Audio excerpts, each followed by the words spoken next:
Si jamais vous êtes amateur de photographie infrarouge et que vous vous tournez vers On1 No Noise AI pour réduire le bruit de votre photo, ben vous allez peut-être avoir une mauvaise surprise. La mauvaise surprise, quelle est-elle? Ben, c'est que vous avez envoyé la photo de gauche vers On1 No Noise AI et surprise, lorsqu'elle vous est revenue, ben voici ce qu'elle avait l'air à la droite avec beaucoup donc de teintes de magenta. Quel est le bug en question et surtout comment est-ce qu'on est capable de le corriger? Voilà donc ce qu'on examine aujourd'hui. Si c'est votre première visite sur cette chaîne, bonjour, mon nom est Louis Lavoie, je suis l'auteur du blog et de la chaîne fairedelabelephoto.com. C'est une chaîne qui s'applique à partager avec vous des trucs, des conseils, des astuces, de même que des découvertes afin que vous puissiez progresser dans le domaine de la photo. Si vous aimez des vidéos comme celle-ci, n'hésitez donc pas à cliquer sur j'aime, n'hésitez surtout pas à vous abonner. Je vais vous intéresser aux produits donc de On1, ben ça tombe bien, j'ai justement plusieurs vidéos sur le sujet. Le bug que je vais présenter de On1 No Noise AI concerne spécifiquement, à mon avis, les gens qui se tournent vers la photographie infrarouge et qui ont également recours à une balance de blanc personnalisée. Alors, si c'est le cas, là, ça pourrait vous intéresser. Si vous utilisez également une balance de blanc personnalisée pour d'autres types de photos, également, ça pourrait vous concerner. Alors, dans ce cas-ci, je vais juste vous montrer la quantité de bruit que j'ai dans ma photo, même si mon boîtier compact est à 200 ISO à cause que ça a été modifié pour l'infrarouge. Vous voyez tout le bruit qui vient donc avec l'utilisation. Donc, c'est pour ça que je vais me tourner vers On1 No Noise AI que je vais faire à partir de modules externes. Et dans ce cas-ci, je vais tout simplement modifier mon espace colorimétrique pour le mettre à ProPhoto. Et je vais donc me diriger vers No Noise AI.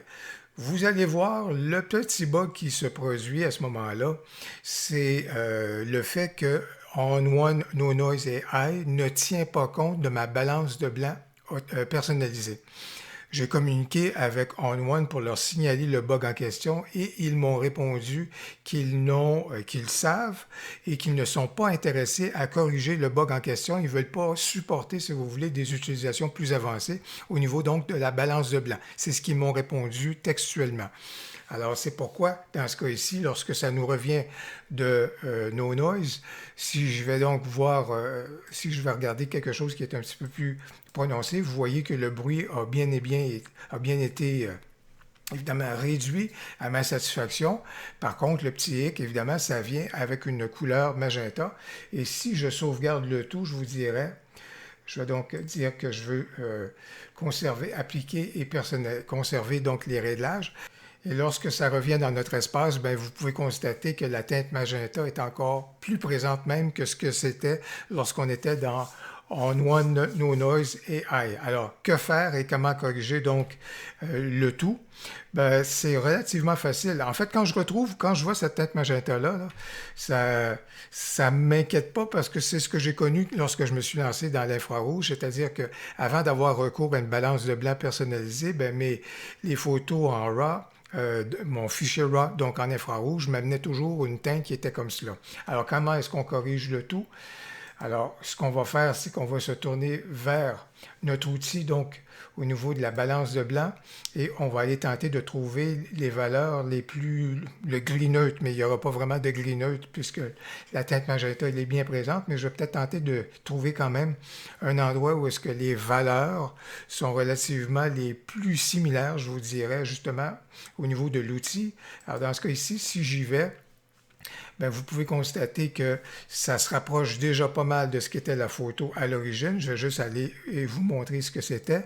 Alors ça ici, c'était donc la photo à l'origine, mon fichier RAW.